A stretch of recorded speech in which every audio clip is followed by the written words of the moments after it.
Go for it. Action? Yeah, okay. So, why time attack? I don't know, to be honest. I've always asked myself, you know, doing a lot of circuit racing myself, and I'm also chair of the motor race panel, so it's all about circuit race. What is time attack? And it's like qualifying, but people do it for a whole day. And I didn't quite understand it. But I came out to SA Time Attack a few years ago, and the place was packed. Everyone loves it, and the cars are just crazy. The cars won't last 6 laps or 10 laps of a circuit race, but all the mods they've done, they're out here to do that one perfect lap, and why not? Just build what you want and come out and have a crack. And it just drew a whole different group of people to the track. So yeah, whilst I was a bit cynical about, I don't really understand it, because what do you do after a whole Saturday of time attack? Sunday you go racing? No, you pack up and go home, but everyone just loved it.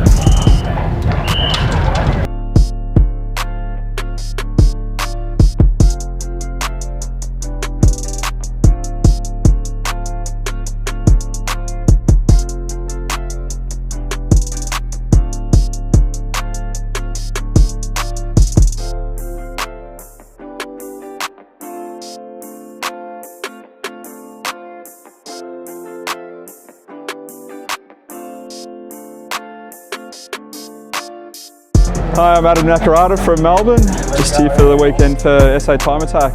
I've had this for 7 years now. It's a 2002 Spec C, logbooks, cams roll cage, and just some basic mods.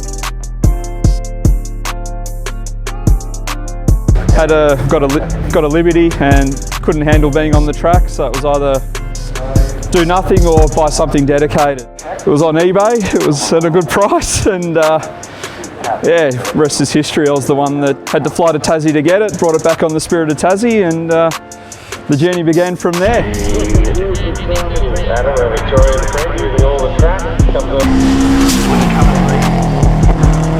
The brakes are copping a pounding here. Having problems at the moment with calipers, destroying them, but just regular maintenance, regular checks every time it goes out. It does run very hot, does run pretty hard, but it's got the capability of running 20-25 minutes flat out at just about any track. It's done 12,000 track Ks since I've had it, and multiple Bathursts, around the country basically have run it, and apart from some very minor issues, it's been just about bulletproof, so it's been fantastic.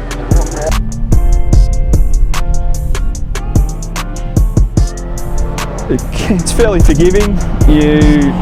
It doesn't snap. It doesn't do anything too silly. It's you can build up the limit. You can slide. You can have a lot of fun in it. It's got plenty of adjustment. It's still a fairly basic setup. It doesn't have anything too fancy in it, but it makes it interesting.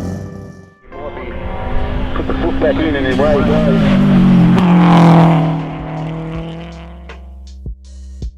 And what happened to SA Time Attack as it was?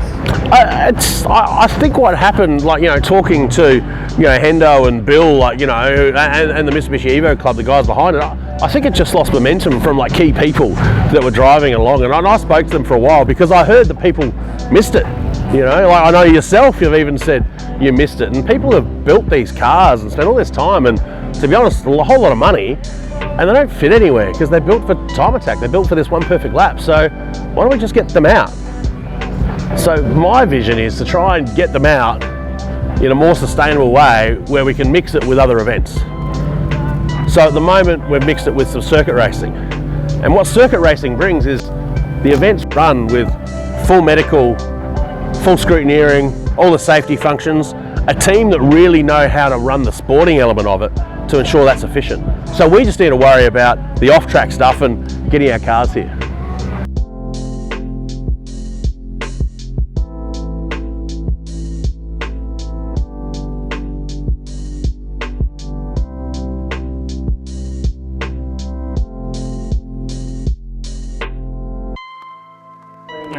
Jacob Richards, SA Time Attack, Malala, 2022. 2003 WRX Wagon, the full STi conversion.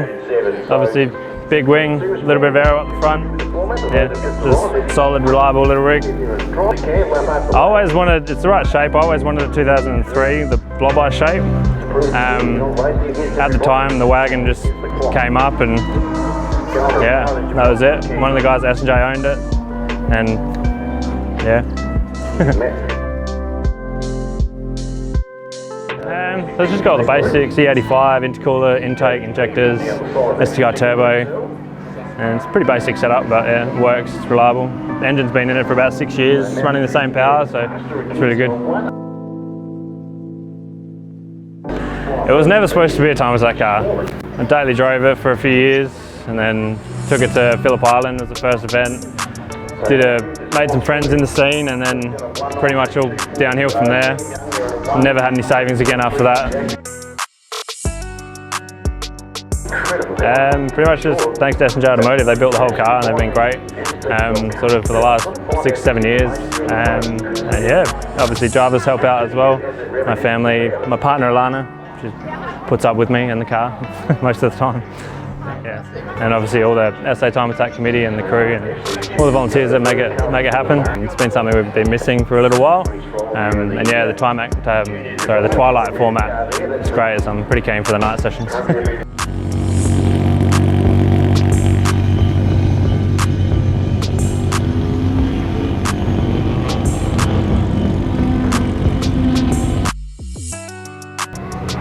So you're piggybacking on a really successful event already to make it a more sustainable, easy to go into type of thing. That's the vision. So you know, this event that the Sporting Car Club are running is sort of like an intro to the season. They've got some small race groups and whatever, but I would love to see the top tier SA Time Attack cars be at a state championship race meeting one day as another group and lift that profile and lift the profile of Time Attack, because there's some serious gear with some serious drivers there, but also enlighten them to racing and enlighten the racers to this serious gear that people put on their Time Attack cars.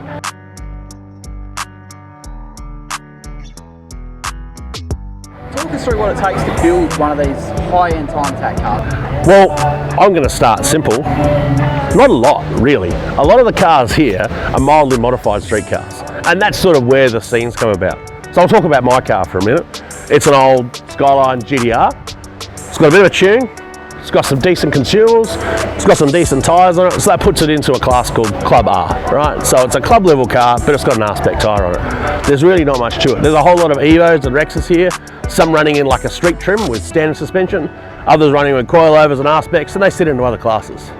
Now the guys that have built like a more serious car, there's a whole host of other things they can do. And to be honest, that's not a road that I go down. But there's so many people that want to build something a bit more exotic that doesn't necessarily fit sports sedan, doesn't necessarily fit improved production. But you come to Time Attack, you can sort of do what you want. You look at the S&J 1000, that's a great all-rounder at all different sort of events, but what's to do with a circuit? Time Attack's a perfect fit for it.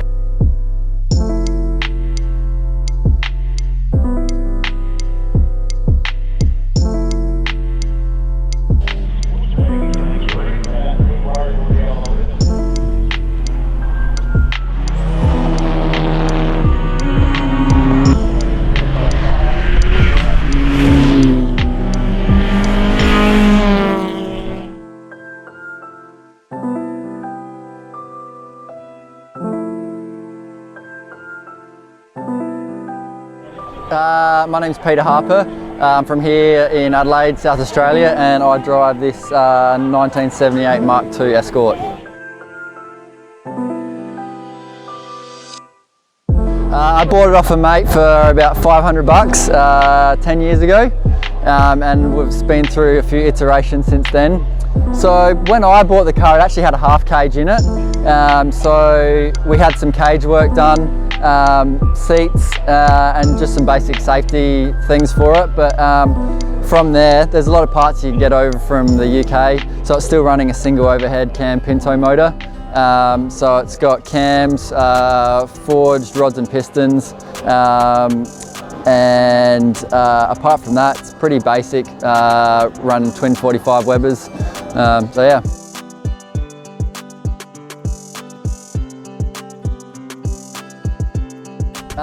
It's not the fastest. There's a lot of cars out here that are faster than me, but I'd challenge them for like value for money. This car is a lot of fun. It's a little go-kart really. It's fun to steer around, and with a little bit more power now, it's just got it's just the right amount of torque and they can play with it in the corners. It's a really fun package. It gets a lot of attention. Like, it's just one of those cars that I think a lot of guys here have had at some stage in their life.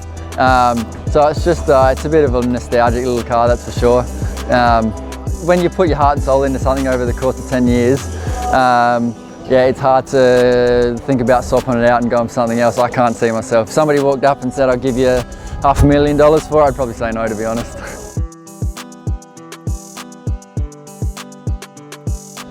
I guess for time attack, I just like getting out there and lapping my car, and you know, I'm in a class with a few other guys here, but just kind of working on my own driving skills and trying to drop the times a little bit is probably most enjoyable for me. Just trying to improve my own times.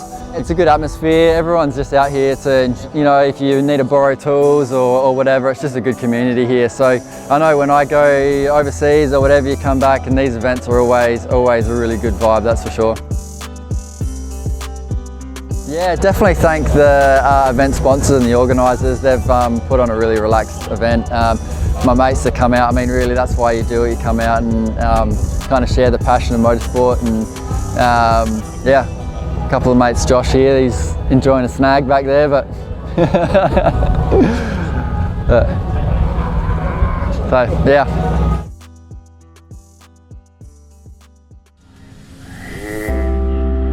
That's cool, Healy. And he's picked up a position, so 100.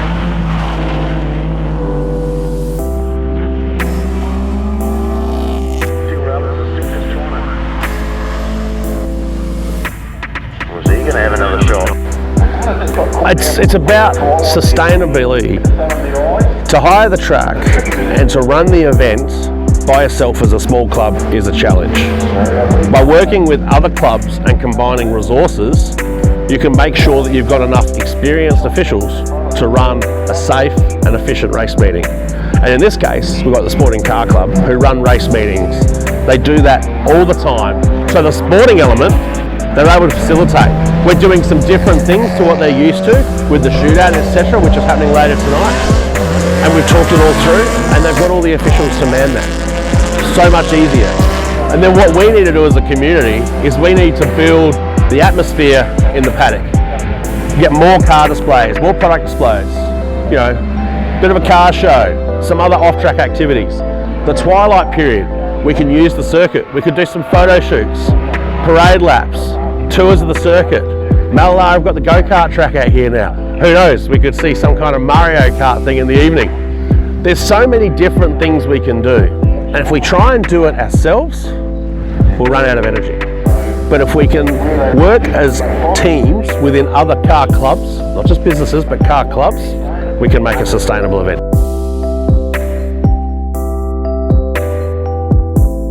I want to thank everybody for coming out today and supporting the concept of SA Time Attack. I heard from a few people, I know a few cars that just aren't getting used, and fortunately they're not here because they're all broken as usual. But hey, they wanted an event and I said, okay, let's do something. And I spoke to a number of groups, and I spoke to the Sporting Car Club, and in particular Melissa, who's, you know, the Sporting Car Club are the premier club in South Australia when it comes to running motorsport events. They run race meetings, they know exactly what to do with facilitating an event, so they're the right organisation to run the on-track stuff. They do a killer job. And Melissa is really keen to try and do new things, new and exciting things. And so massive thanks to the Sporting Car Club, and in particular Melissa, for having the foresight to let us run this event.